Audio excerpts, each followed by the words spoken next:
Esse podcast é um oferecimento de Samsung Galaxy AI. E sabe o que mais ele te oferece? Que tal um intérprete em tempo real na palma das suas mãos para você nunca mais ter problemas em viagens ou reuniões? E falando em viagens, não precisa mais ficar com aquela foto torta. Com a câmera aprimorada, você deixa sua foto genial sem ter que baixar outros apps. Tem tanta coisa que o Samsung Galaxy AI pode fazer por você. Clica aí no banner para descobrir o que. Galaxy AI, a inteligência artificial nas suas mãos.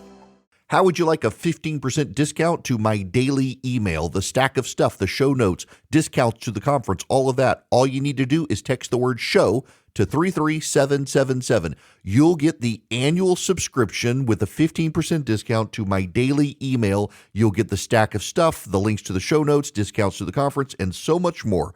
All you have to do is text the word show, S-H-O-W, to 33777. Text show to 33777.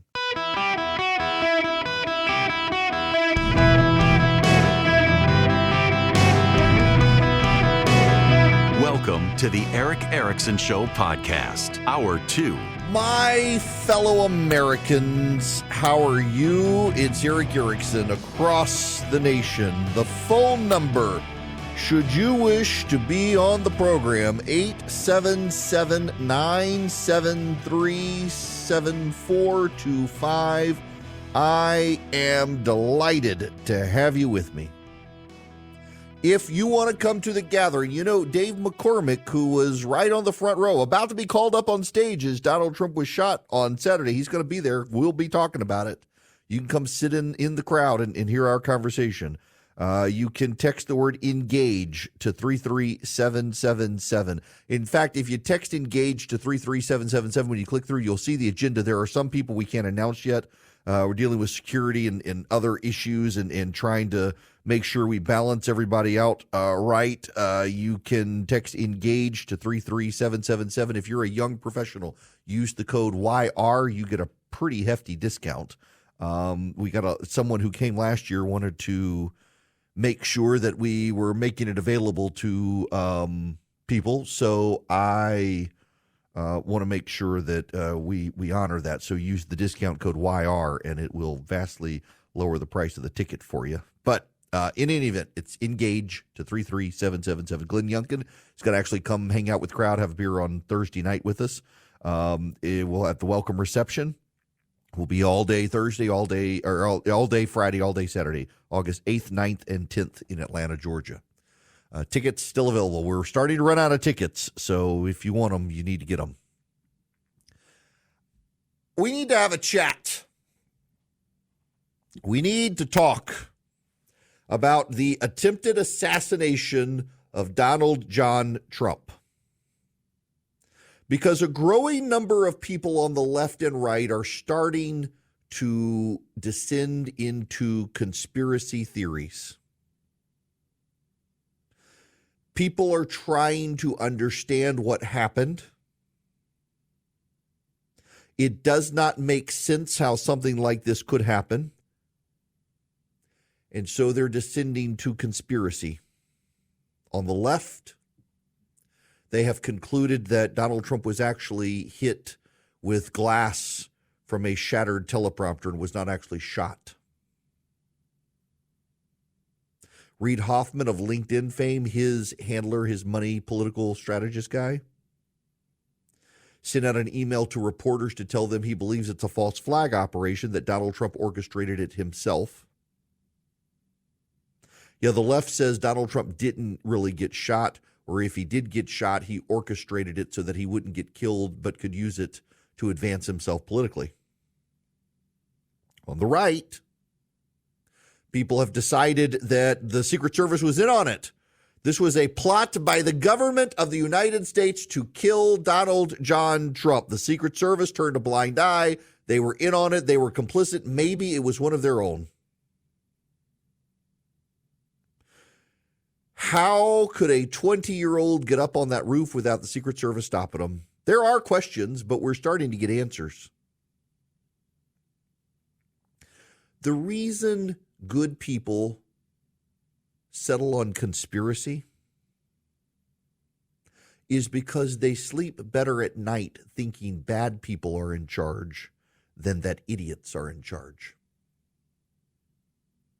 Good people can sleep better at night knowing that evil is afoot with a plan than knowing that it is gross incompetence in the works. People want a plan.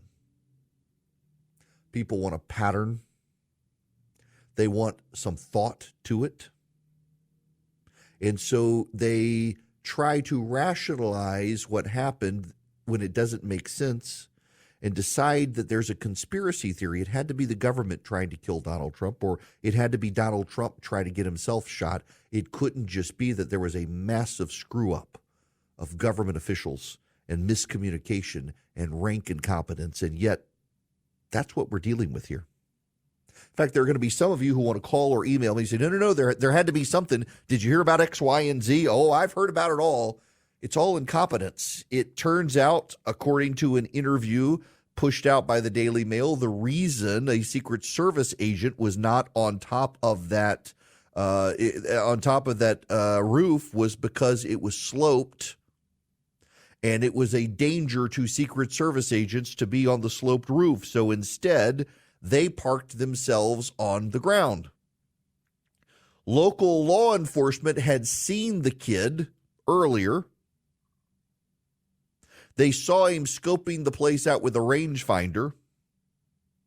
The local law enforcement passed it on to the Secret Service and assumed the Secret Service would take care of him. The Secret Service assumed that by virtue of the local police passing it on to the Secret Service, it meant the local police were taking care of it. The Secret Service, because they didn't want to be on a sloped roof for the safety of the people who were supposed to jump in front of bullets, decided the local police could take the roof, and the local police did take the roof and decided it was too hot, so they got down. We're not dealing with the best and brightest. We're dealing with the people who needed a job.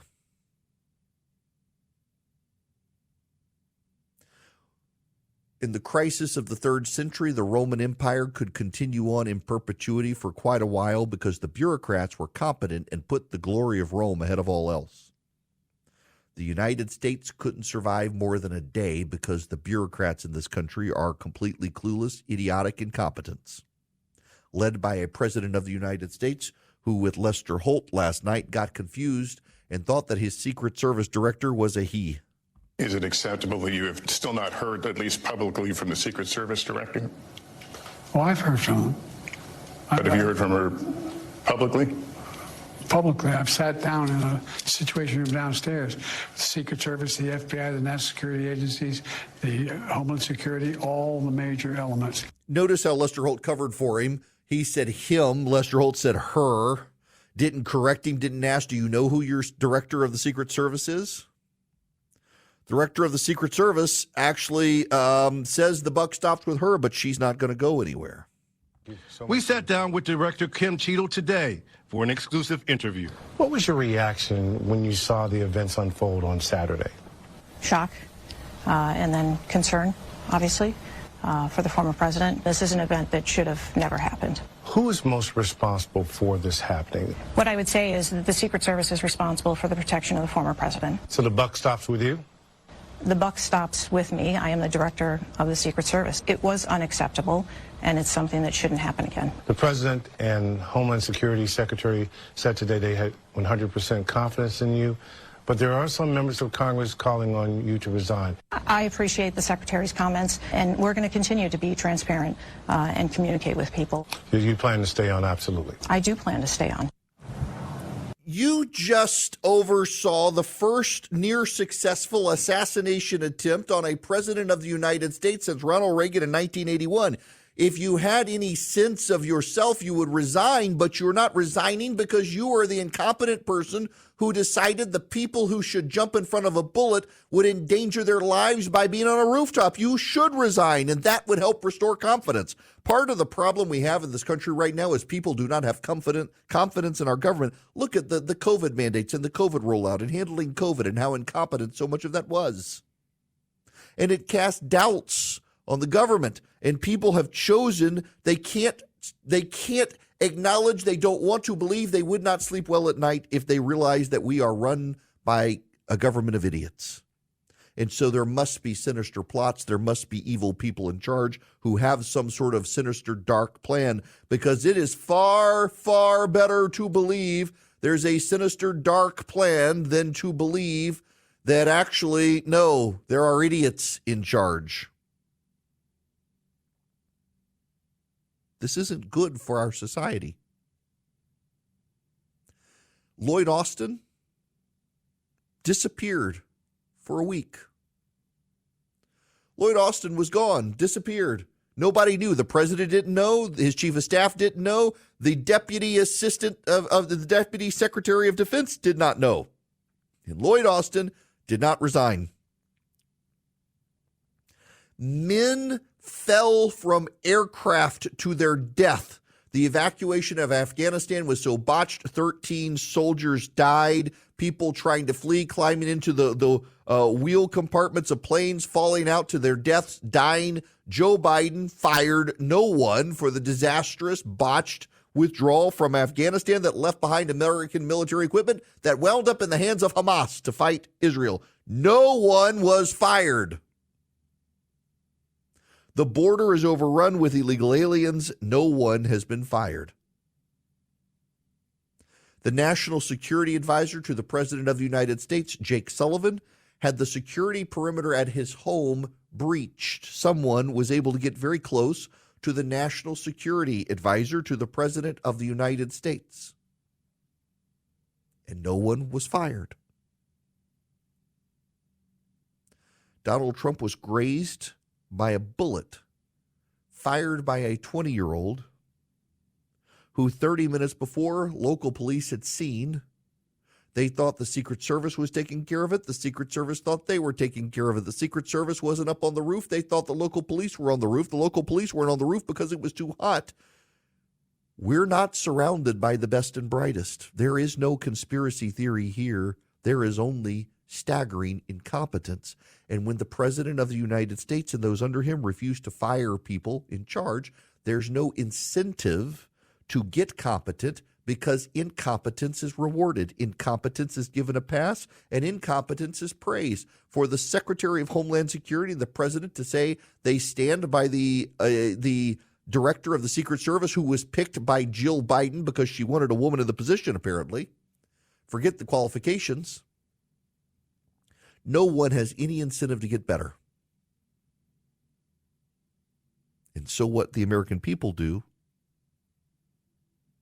is they tell themselves stories so that they can avoid dealing with the reality. The story being that there's a sinister plot to kill Donald Trump, or that Donald Trump did this to himself, because they would rather sleep well at night thinking that someone had a plan. It may be a sinister plan, it may be a dark plan, it may be an evil plan, but there was a plan. And if there was a plan, there was planning. And if there was planning, there was purpose. And if there was purpose, there was cunning. And if there was cunning, there was some level of competence. Far easier to sleep at night thinking that than to go to bed at night and curl up in the fetal position and realize there are no hands on the steering wheel. The president is in Depends, and the idiots are running the show. And our enemies are crossing our border at night, avoiding our security, laying in wait, and relishing the fact that there is no competence, there is only staggering incompetence, and they will strike because of it. It's that obvious to see. There was no conspiracy theory. There was no plot to kill Donald Trump. There was no desire by the Secret Service to let the guy take the shot. There was incompetence, and it nearly got a president killed. And that should concern us all. Not only are we not sending our best and brightest, the government is not hiring the best and brightest, and they've put an incompetent chief in charge who says the buck stops with her and yet she refused to resign after the first assassination attempt on a presidential candidate since Ronald Reagan was nearly shot in 1981. If there will be no consequences for that, there will be no consequences for anything. Failure will be rewarded, and that's the problem. Tem um momento na carreira que precisamos dar um passo além. É hora de fazer uma pós-graduação. Só que muitas vezes o custo pesa no bolso, inviabilizando tudo. Com a pós-graduação do Senac, você não tem esse problema. Cursos com até 50% de desconto e muito mais tempo para pagar. TCC opcional, modelo flexível com aulas presenciais e online e alguns cursos com apenas 12 meses de duração. Não tem mais desculpa, hein? Saiba mais em sp.senac.br/pós-graduação. Hello and welcome. It is Eric Erickson here across the nation. The phone number 877-973-7425. Should you wish to be on the show? I want to take a phone call here. I want to go to Charlie. You're going to be up next. Welcome to the show. Hey, Eric. Good afternoon. How are you? Great. What's going on? Well, I want to talk about the assassination and, all these conspiracy theories sprouting up. And I don't think that there was a big plot to take down Trump or anything like that from either side. But I think there's such a lack of trust in our institutions these days.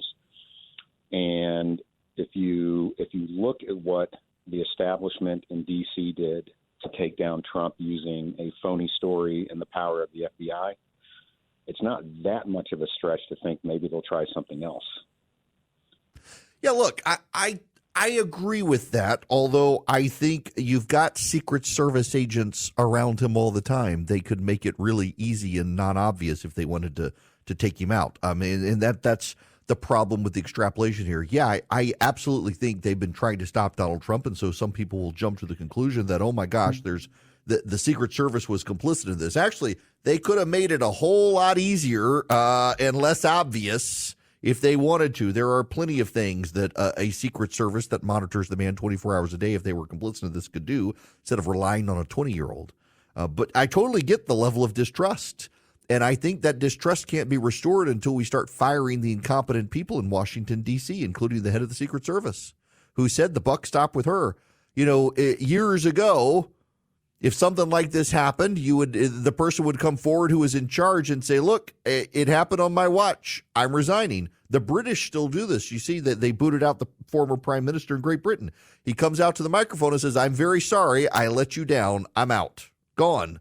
Booted, resigned his position as the leader of the Conservative Party after the election. But Joe Biden doesn't fire anyone ever, and that's part of the problem.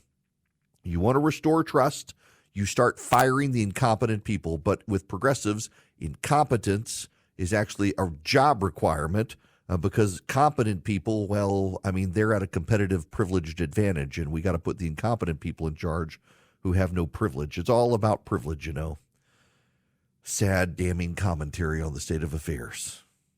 Now, you want expertise, you want competence, you need to go to Vision Computers. They can build you computers. 404 Computers, their number.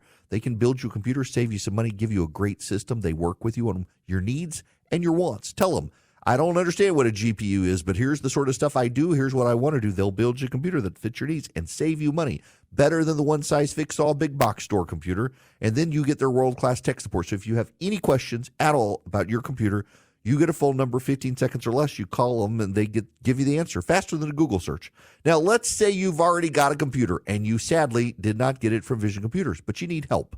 You've lost a file. Something's not working right. You need email support. You need printer support. Call them, 404-COMPUTE. Vision Computers will take care of you for a very low annual fee, $179 per computer. $179 a year, not a month. And anytime you have a problem, you call them, 15 seconds or less. They give you the answer. Faster than a Google search. 5-star reviews galore. They got thousands of them. They just work. And you don't have to wait on hold. You don't have to wait for them to call you back.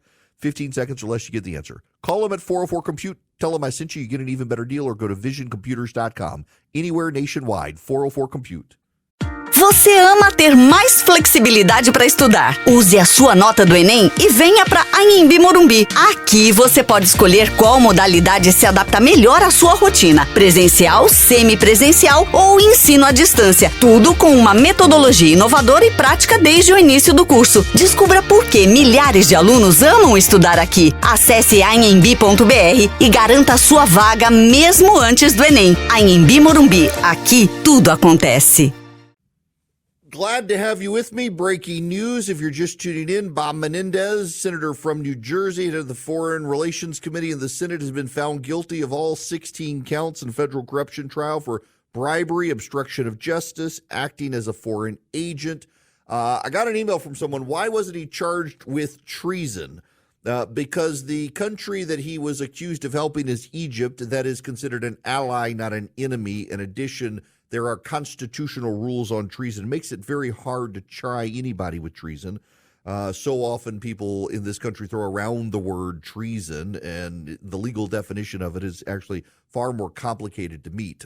So there's no reason to charge him with treason, because if you did, well, then you'd have to argue that Egypt was our enemy, aiding and abetting enemies, foreign or domestic, and that would be a complicated foreign relations nightmare for the United States to try to do. So he wasn't charged with treason, just with serving as a foreign agent. Guilty, guilty, guilty. 18 counts. They will now strip him of his position in the United States Senate. Bound to happen. All right. The phone number, 877-973-7425. Should you wish to be on the program, I'm going to Mike, because you got to say this. Mike, welcome to the show. How are you? I'm just fine, Eric. How are you? Great. My comment is that I'm tired of hearing everybody say it's going to be a landslide, it's going to be a walk across, because when you do that, you expose yourself to diluting the sense of urgency on the favored team while ramping up the sense of urgency to vote on the opposition. I mean, you can look at numerous examples in sports where the favored team just, set back on their heels and got surprised. And the political point of reference could be the 2022 midterms. I mean, that's all we heard for a year was we were going to take the House and Senate and mop up and all that, and we barely won anything. And I just think the favorable pundits should focus on keeping the momentum going instead of saying, we're doing fine, it's going to be a runaway or a landslide, because it can happen again. It can. And, to Nate Silver's point, the prognosticator who used to be at 538, his point today was that J.D. Vance is a legacy play for Donald Trump. He's not a constituency play, and that could actually hurt Donald Trump and give Democrats renewed momentum, because all they have to do is play J.D. Vance's words against Donald Trump on repeat, and that could persuade independents. The reality is Donald Trump today, and let me timestamp today so everyone knows if you're listening to delay or a best of or what have you. I am saying this on July 16th of 2024. In the Real Clear Politics polling average, Donald Trump is up 2.7% in the average right now. On the exact same day in 2016, Hillary Clinton was up 2.7%. We do not call her President of the United States. Do not take anything for granted. What's notable here, and this gets to the pollster Frank Luntz's point, our country is really fairly evenly divided. Donald Trump's up 2.7 points. He was up 3 points. That's in this margin of error. That's a tied race. Joe Biden can still win this thing. It's why Joe Biden does not feel compelled to get out of the race. Joe Biden believes he can win this thing. For people who think that November is going to be a blowout for the GOP, on today's date 8 years ago, Hillary Clinton was up 2.7%. July 16, 2016, Hillary Clinton was up 2.7% of the Real Clear Politics polling average. Today, same day, 2024, Donald Trump up 2.7%. Hillary Clinton lost in 2016, won the popular vote and lost. Donald Trump is sitting exactly where she was in the polling on the same day in 2016. Don't think this is going to be a blowout. Don't think it's going to be a landslide. The country is fairly evenly divided. Donald Trump and Joe Biden are polarizing figures. 68% of the public hates Joe Biden. 67% of the public hates Donald Trump. Joe Biden's approval rating is underwater by 17 points. People believe the country is headed in the wrong direction by a 43-point margin. All of that data should look favorable to Donald Trump, but Donald Trump is a radicalizing person. You love him or you hate him. There are very few people in between.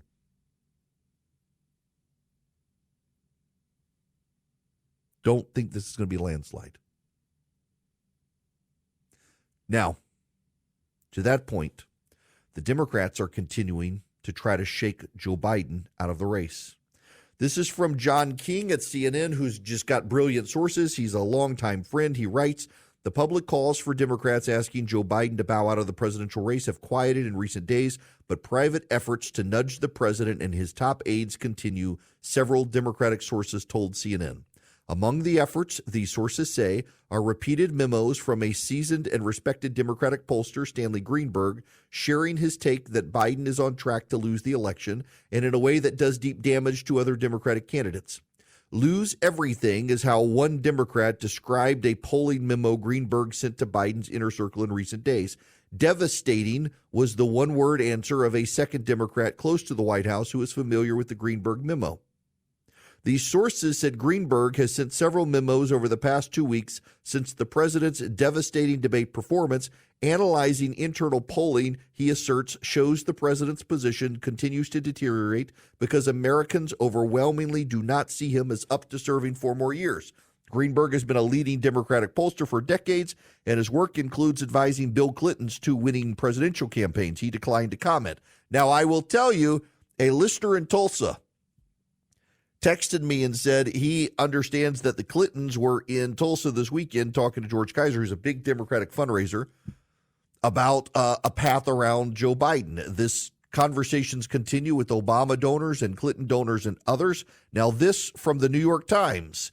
In the nearly 3 weeks since President Biden took the debate stage in Atlanta and plunged his reelection campaign into chaos, his closest consultations have not been with his White House chief of staff, his top communications strategist, or even the leader of his campaign. Instead, he's relying on members of his family, a tight-knit clan that includes his son Hunter and First Lady Jill Biden, along with a tiny group of loyalists to steer him through a self-created crisis and quell a rising rebellion against his candidacy from within his own party.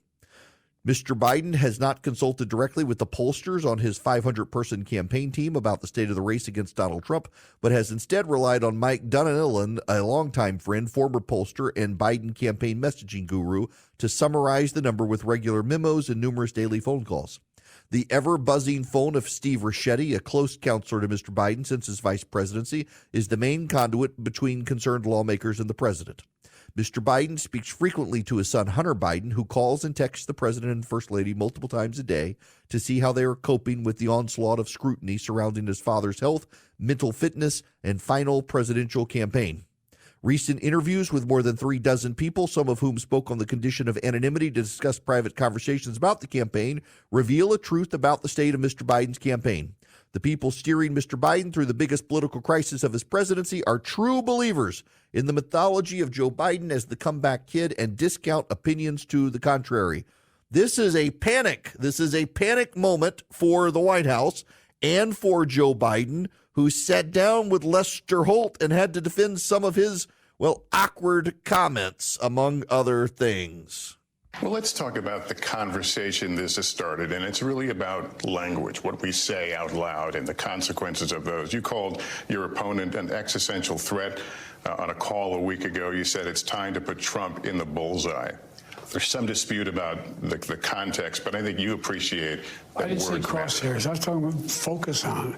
Look, the truth of the matter was, what I guess I was talking about at the time was there was very little focus on Trump's agenda. Yeah, the term is bullseye. It was a mistake to use the word. I didn't say crosshairs. I meant bullseye. I meant focus on him. Focus on what he's doing. Focus on his policies. Focus on the number of lies he told in the debate. Focus. I mean, There's a whole range of things that, look, I'm not the guy that said, I want to be a dictator on day one. I'm not the guy that refused to accept the outcome of the election. I'm not the guy who said that wouldn't accept the outcome of this election automatically. You can't only love your country when you win. And so the focus was on what he's saying, and, I mean, the idea. But have you taken a step back and done a little soul searching on things that you may have said that could incite people who are not balanced? Well, I don't think, look, how do you talk about the threat to democracy, which is real, when a president says things like he says? Do you just not say anything because it may incite somebody? Look, I've not engaged in that rhetoric. Now, my opponent is engaged in that rhetoric. He talks about there'll be a bloodbath if he loses, talking about how he's going to forgive all the, actually, I guess, suspend the sentences of all those who were arrested and sentenced to go to jail because of what happened in the Capitol. I'm not out there making fun of, like, remember the picture of Donald Trump when Nancy Pelosi's husband was hit with a hammer, joking about it? You'll note that Lester Holt doesn't call him out on that he's not the one using incendiary rhetoric. The day before Donald Trump was shot at, he said Donald Trump was an existential threat to American democracy and needs to be stopped at all costs. The day before that, he called Trump a threat to democracy. He continues to use incendiary rhetoric about Donald Trump, saying he's got to be stopped in some way. He's got to be stopped. And then say, I haven't said anything incendiary. Nonsense. But also notice the hemming and hawing and the stammering in the conversation. He told Lester Holt his mental acuity's been pretty damn good. That's his quote. My mental acuity's been pretty damn good. He also, when asked, who do you consult on issues like remaining in the race or dropping out, he says, me. I've been doing this a long time. Me. The fact that you've got these conversations continuing, the fact that you have the Clintons doing outreach, you've got the Obamas doing outreach, you've got Nancy Pelosi doing outreach, you now have Chuck Schumer and Hakeem Jeffries doing outreach to Democratic donors to try to find a way around Joe Biden. This isn't good. And you know what the Biden campaign team is doing? Not making this up. They're going to start their roll call next week, an online virtual roll call to lock in the nomination for Joe Biden. They want to shut this down over the next 2 weeks, this talk of him withdrawing. They've decided to escalate. They're claiming that it's because of Ohio. The Ohio Secretary of State today came out and said, wait a second, guys, we changed our rule now. Joe Biden can wait for the Democratic nomination. We'll be able to get him on our ballot. Don't blame us for this. They're blaming them. They're blaming Ohio because they're trying to run the clock out on complaints about Biden's mental acuity, about his fitness for office. His advisors have decided he's staying in. The Democratic Party leadership is doing everything they possibly can to force him out. But you cannot force out the nominee who has the delegates from the primary. You can't launch a coup when you're talking about threats to democracy, and that's the situation they're in. But they also, even if they replace Joe Biden, what exactly is their agenda? A repudiation of Joe Biden? Or they'll turn their rhetoric back to Trump. They turned their rhetoric back to Trump. Somebody just tried to assassinate him, literally. You're going to turn the rhetoric and be vehement about Trump after you nearly got him killed? Good luck with that. The Democrats have no easy path forward here. It's still not going to be easy for the GOP, though, because so many people hate Donald Trump. That's the thing you have to remember. It's going to be a close race no matter which way it happens. There's one big difference, though. There's no enthusiasm for Joe Biden among Democrats. That bullet across Donald Trump's ear on Saturday converted his supporters into voters. Everyone's going to turn out for Donald Trump now on his side. Who knows who will on the Democratic side, and that's what's got them scared. What's got you scared? Bank collapses, the economy, interest rates, 22-year high interest rates. Swiss America has been the trusted leader in precious metals for 40 years.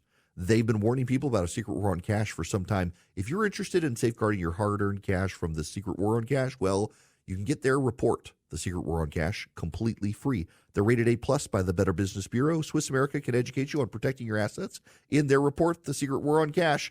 It is something you got to read. It only takes about 15 minutes. They've got it all documented for you, explains it very easily what's happening with the economy. You get your free copy by calling or texting my name, Eric, to 800-289-2646. The All Out War on Cash includes digital forms of currency. Get your copy of their free report, The Secret War on Cash. Just mention my name, Eric, when you call or text 800-289-2646. That's 800-289-2646. You can also go to SwissAmerica.com/Eric or just call or text my name, Eric, E-R-I-C-K, to 800-289-2646. Ideal mesmo para o mundo atual seria fazer o ensino médio junto com o curso técnico, certo? É no Senac que o aluno tem autonomia de verdade, formação cidadã, foco na diversidade, preparação para o Enem, material didático sem taxas e muito mais. Na real, tem tudo que você precisa para se sentir preparado para a vida. Seja para entrar no mundo do trabalho ou te ajudar a decidir o que fazer na faculdade. Quer saber? Senac. Vem comigo. Acesse sp.senac.br/ensino-médio-técnico. Greetings. Welcome. It's Eric Erickson here. The phone number, 877-973-7425. Claudia, you're going to be up next on the Eric Erickson Show. Welcome. How are you? Well, Eric, thank you. I'm doing very well today. It's a privilege and an honor to speak with you. I think this is about my fourth call into you. I feel very lucky to be able to talk to you. I have a comment and I have a question. So I'll give you my comment first. It has to do with J.D. Vance. Okay. I hope that this nomination works out better, the family's nomination of him works out better than the ones they did for Dr. Oz and Herschel Walker. Yes. Well, at least Vance will be tied directly to Donald Trump on the ballot. That's true.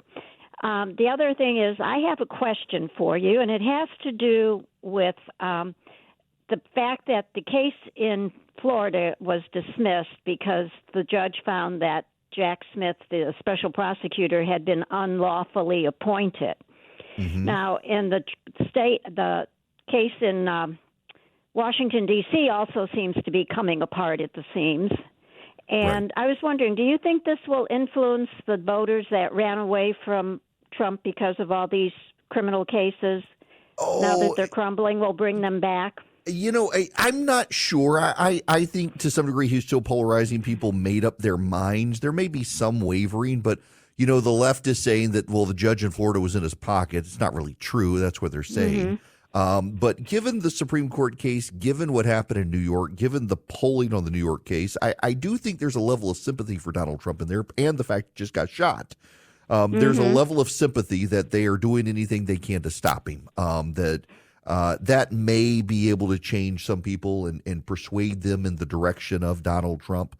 I don't know how to read that yet, and I think it'd be hard to read. But the fact of the matter is, that case is going to be appealed pretty rapidly to the 11th Circuit from Florida that dismissed the case. It may make its way to the Supreme Court. It's bought Donald Trump all the time. There's no way that case will go to trial, and if he wins the election, it's going to be dismissed. He is a lucky, lucky man. Very lucky. But, you know, to the point of the caller earlier, don't take it for granted. This is still a very close election. Even after the disastrous polling that Joe Biden had after that debate, it's a very close race. The internal Democratic Party polling is apparently worse, but it's a close race, y'all. Donald Trump can still lose the race. Don't take for granted he'll win.